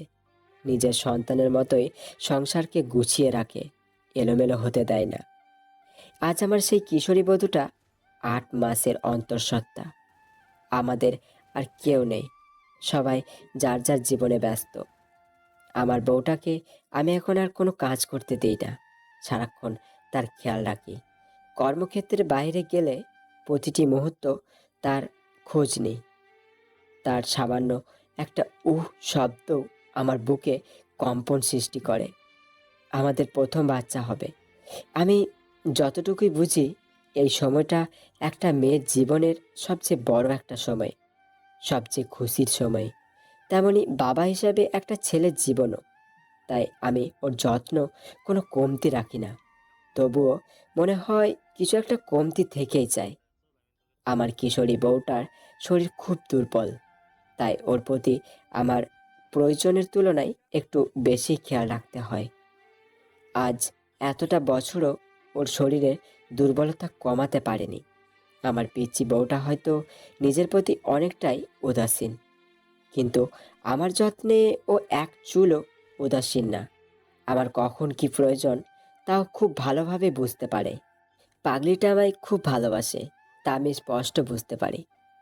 আগে আমি মাঝরাতে ওর শরীরের কম্বল মুড়িয়ে দিতাম, কিন্তু এখন আমার বউটাই আমার যত্ন করে, আমার সব কিছুর খেয়াল রাখে। ও যখন 9 মাসের অন্তঃসত্ত্বা, তখন একদিন আমার পাশে এসে দাঁড়ায়। আমি বারান্দায় রকিং চেয়ারে বসে আর আমি কাজ করছিলাম ল্যাপটপে। ওকে দেখে আমি ল্যাপটপ বন্ধ করে পাশে রাখি। ওকে আমার পাশে বসায় আর আমার কাঁধে মাথা রেখে আমার হাতের ওপরে হাত রেখে বলে, সময় কত তাড়াতাড়ি চলে যায়, তাই না? হুম। আচ্ছা, আমি কি আগে আপনাকে খুব বিরক্ত করতাম? কে বলেছে তুমি আমায় বিরক্ত করতে? আমার মনে আছে আমি কি কি সব অদ্ভুত কথা জিজ্ঞেস করতাম আপনাকে। দোষী ছেলে বলে ডাকতাম, আপনাকে অনেক কষ্ট দিতাম, জ্বালাতন আরো কত কি। এই না, একদমই না। তোমার ওই সময়টাকে আমি এখন অনেক মিস করি জানো। তোমার সেই ছেলে মানুষই এলোমেলো অগোছালো আবোল তাবোল কথাগুলোই আমার খুব ভালো লাগতো। মাঝে মাঝে ভাবি, ইস, আমি যদি সারাটা জীবন তোমাকে ওভাবে পেতাম, তাহলে নিজেকে কত সুখী মনে হতো। তোমার অবুঝপনাগুলো আমার খুব ভালো লাগে। প্রতিদিন সেই দিনগুলোর কথা মনে করে একা একাই হাসি আর ভাবি, ইস, আবার যদি ফিরে পেতাম আমার সেই কিশোরী বধূটাকে। এখন তো চাইলেও এমন হতে পারবো না। হুম, যদি পারতে কতটাই ভালো হতো। আচ্ছা, বলেন তো আমাদের কয়টা বাচ্চা হবে? 2টা। মাত্র 2টা? হুম, বেশি বাচ্চা দিয়ে কি হবে বলো? না, আমি 4টে বাচ্চা চাই। আমাদের এই বাড়িটা কত বড়, অথচ থাকার মানুষের অভাব। আমরা মাত্র 2জন মানুষ থাকি। আমাদের যদি 2টো বাচ্চা হয় তাহলেও বাড়িটা পরিপূর্ণ হবে না। আমি চাই আমাদের 2টো ছেলে 2টো মেয়ে হোক। 2টো ছেলে 2টো মেয়েই কেন? কি সুন্দর হবে তাই না? 2 বোন থাকবে, 2টো ভাই থাকবে। ওরা একসাথে খেলাধুলা করবে, দুষ্টুমিতে মেতে থাকবে। আবার ওদের বাচ্চা হবে, আমাদের বাড়িটা পরিপূর্ণ হবে, তাই না? হুম, হবে, সব হবে। আল্লাহর কাছে দোয়া করি তিনি যেন আমাদের এই ইচ্ছেগুলো পূরণ করেন। করবে। ইয়া এখনো আমার বুকে মাথা রেখেই ঘুমায়। ওর বালিশটা সবসময় অকেজো হয়েই পড়ে থাকে। ওর প্রতিটা নিঃশ্বাস আমি স্পষ্ট অনুভব করতে পারি। মা মারা গেলেন আজ 5টা বছর পেরিয়ে গেল। হিয়া সেই দীর্ঘশ্বাসটা এখনো ফেলে। এখনো মাঝে মাঝে মাঝরাতে ফুপিয়ে ঢুকলে কেঁদে ওঠে। আমি স্পষ্ট বুঝতে পারি। আমাদের প্রথম একটা কন্যা সন্তান হলো। আল্লাহর দরবারে লাখো লাখো শুকরিয়া আদায় করি। সুস্থভাবে আমার হিয়া মা হয়েছে। খুব চিন্তিত ছিলাম হিয়ার শারীরিক দুর্বলতা নিয়ে। আল্লাহর রহমত করেছেন। আমি একটা বাচ্চা নিয়ে আর বাচ্চা নিতে চাচ্ছিলাম না, কারণ হিয়ার শরীর অনেকটাই দুর্বল। এ হয়তো পারবে না বেশি বাচ্চা নিতে। যদিও ওর পূর্ণ বয়সের পরেই আমরা স্বামী স্ত্রীর পবিত্র সম্পর্কে আবদ্ধ হয়েছিলাম। তবু ওর শারীরিক দুর্বলতা খুব একটা হ্রাস পায়নি। তাই একের অধিক বাচ্চা নেওয়াতেই আমি অনুগামী ছিলাম। আমি চাই না হিয়া অসুস্থ হয়ে কষ্টে কাটাতে থাকুক। আমি ওর কষ্ট সহ্য করতে পারি না। একদিন রাতে হিয়া আমার বুকে মাথা রেখে বলে, আচ্ছা, আমি যদি আপনার আগে মারা যাই তাহলে কি করবেন? মানে এসব কেমন কথা হিয়া? আহা, উত্তরটা দিন না। জানি না। এটা কোনো উত্তর হলো? হুম, এটাই উত্তর। বাজে কথা বলবে না আর। আমি তো শুধু জানতে চাইলাম। আমি তো আর মরে যাচ্ছি না। মরার সময় হলে তো আর কেউ আটকেও রাখতে পারবে না। আমি হিয়ার ঠোঁটে আঙুল চেপে ধরে বললাম, এসব কথা আর কখনো বলবে না হিয়া। আমার ভেতরটা জ্বলে পুড়ে ছাই হয়ে যায়। হিয়া ওর ঠোঁটের ওপর থেকে আমার আঙুল নিয়ে নিজের হাতে মুষ্টিবদ্ধ করে বলল, আমি যদি আপনার আগে মরে যাই তাহলে আমার সংসারের দিকে খেয়াল রাখবেন, আমার বাচ্চাদের প্রতি খেয়াল রাখবেন। আমার সংসারটা যেন এক চুলও পরিবর্তন না হয়। যেমনটা মা আমার হাতে দিয়ে গিয়েছেন আমি তেমনটাই রেখেছি। আপনিও রাখবেন কি? রাখবেন তো? আমার চোখ বেয়ে কেন যেন দুফোঁটা অশ্রু বেয়ে পড়ল। ধরা গলায় বললাম, হুম, রাখবো। তুমি চিন্তা করো না। আল্লাহ ভরসা, কিছু হবে না তোমার। এসব নিয়ে ভেবো না হিয়া। কথাটা বলার সাথে সাথেই কেন জানি হিয়া আমাকে আরো শক্ত করে জড়িয়ে ধরল। আমি অনুভব করতে পারলাম ও কাঁদছে। ওর দু চোখের পানি পড়ে আমার বুকটা ভিজে গেছে। ওর কপালে একটা চুমু এঁকে দিয়ে বললাম, এই পাগলি, কি হয়েছে? কিছু না। আমায় বলবে না? আমি আমার মা বাবার মৃত্যুটাও বুঝতে পারিনি। কিভাবে মারা গেলেন, কেন মারা গেলেন বুঝতেই পারিনি। অথচ তাদের মৃত্যুর পরে আমি হাসি খুশিভাবে আমার জীবন পার করেছি। উড়াল পাখির মতোই উড়ে বেরিয়েছি। তাদের মৃত্যু যন্ত্রণা আমি এক চুলও টের পাইনি। মা আমাকে এতটাই যত্ন করেছেন, আমি আমার বাবা মায়ের মৃত্যু টেরও পাইনি।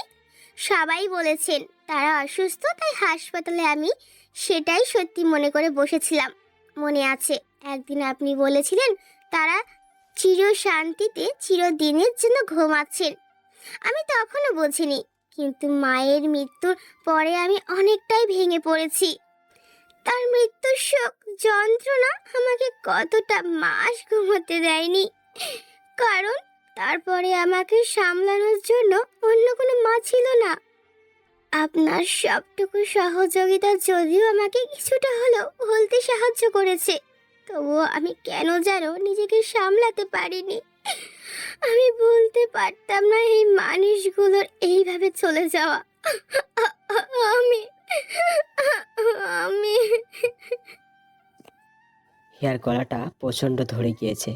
আমি হিয়াকে থামিয়ে বললাম, ব্যাস, আর কিছু বলতে হবে না হিয়া। আমি বুঝতে পারছি তোমার কষ্টগুলো। চিন্তা করো না।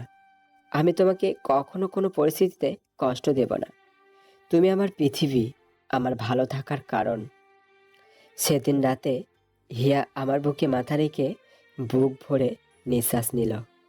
মনে হচ্ছিল যেন ও কত কিছু বলতে চায়, কিন্তু বলতে পারছে না কোনো কারণে। হয়তো ভাষায় প্রকাশ করার মতো কোনো নির্দিষ্ট ভাষা পাচ্ছে না। বেশ কয়েক বছর পর আমার হিয়া আমাকে ছেড়ে চলে গেছে অনেক আগেই। ওর স্বপ্নগুলো পূরণ হয়েছে ঠিকই। ওর দুটো ছেলে, দুটো মেয়ে হয়েছে। ছোট মেয়েকে জন্ম দিতে গিয়েই আমার হিয়া আমাকে একা করে চলে গেছে চিরন্তন। যাওয়ার আগে আমার হিয়া আমাকে বলে গেছে, আমার চোখ থেকে যেন পানি না পড়ে কখনো। আমি আজ পর্যন্ত কখনো আমার হিয়ার জন্য চোখের জল ফেলিনি। হাসি মুখে আমার হিয়াকে সৃষ্টিকর্তার কাছে পাঠিয়েছি, সব আয়োজন করে। আজ এতটা বছর পর আমার হিয়া আমার পাশে নেই ঠিকই, কিন্তু তার রেখে যাওয়া প্রতিটি স্মৃতি আমার প্রতিটি রক্তবিন্দুর সাথে মিশে আছে।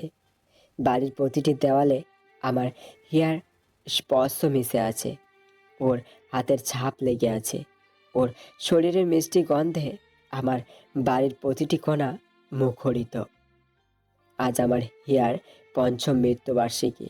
এই মুহূর্তে আমি আমার হিয়ার রেখে যাওয়া সেই মেলা থেকে কেনা লাল শাড়ি, লাল টিপ, কাঁচের চুড়ি, পুঁথির হার, কানের দুল, আলতা পায়েল, লাল শাড়ি, লাল ফিতা, সেই ছোট্ট আয়নার চিরুনি, লিপস্টিক সামনে নিয়ে বসে আছি। দেখো হিয়া, আমি তোমার সবগুলো জিনিস রেখে দিয়েছি। তোমার জিনিসপত্র, তোমার সংসার, তোমার সন্তান, যেমনটা তুমি রেখেছিলে, যেমনটা থাকুক তুমি চেয়েছিলে, সব ঠিক তেমনটাই আছে। আমি তোমার সংসার এক চুলো এলোমেলো হতে দিইনি হিয়া। সবই আছে আগের মতো। খালি তোমার সেই হাতটা নেই, সেই সঙ্গটা নেই, নেই তোমার সেই উষ্ণ নিঃশ্বাস। চোখ জোড়া প্রায় ভিজে এসেছে। তুমি তো আমি কাঁদতে নিষেধ করেছো। আমি চোখের জল ঝরাবো না হিয়া। তোমার সবগুলো কথা আমি রাখবো। জানো হিয়া, তোমার এই জিনিসগুলো সামনে নিয়ে বসে আজও তোমার সেই কিশোরীবধূ চিত্রটি আমার চোখের সামনে ভেসে উঠেছে, যার কপালে বাঁকা টিপ, হাতে এলোমেলো চুড়ি, পেঁচানো পরা শাড়ি, অগোছালো এলোমেলো কেস। চোখজোড়া মুছে হিয়ার জিনিসপত্রগুলো বাক্সে ভরে আলমারিতে যত্ন করে রেখে দিলাম। তারপর নিচে চলে গেলাম রেডি হয়ে। হিয়া, তুমি রেডি তো? চলো, আজকে তোমার স্কুলের প্রথম দিন। তো বন্ধুরা, আজ হিয়ার বাড়িটা পরিপূর্ণ, তবে হিয়াকে ছাড়া। এভাবেই চলছে আমাদের বাবা ছেলে মেয়েদের জীবন। তো গল্পটা কেমন লাগলো তা অবশ্যই কমেন্ট করে জানান। আর আরও এরকম গল্প পেতে আমাদের চ্যানেলটা সাবস্ক্রাইব করে আমাদের সাথেই থাকুন। আর নেক্সট গল্পের জন্য অপেক্ষা করুন। ধন্যবাদ।